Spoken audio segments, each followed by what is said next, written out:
عن جد؟ لك ايه عن جد؟ لسه اسمعوا مرة كنت ماشي بالغابة.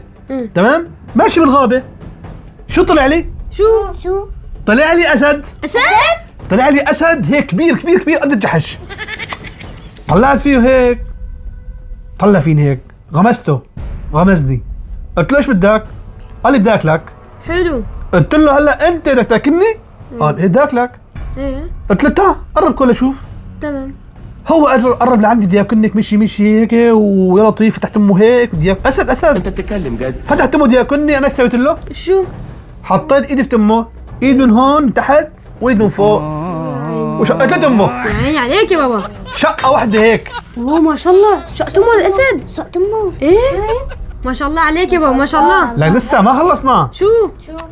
هلا انا شقيت ام الاسد، مين اجا؟ مين؟ اجوا قرايبينه.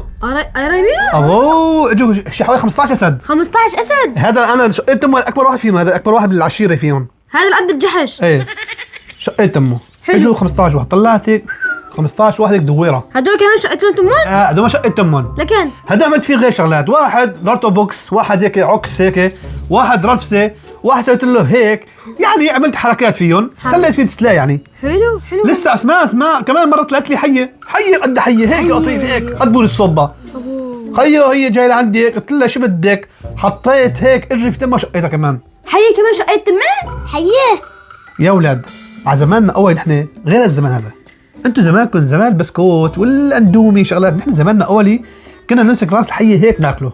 لك مو مثلكم انتم ايش الجيل هذا؟ جيل كله هيك خسيله.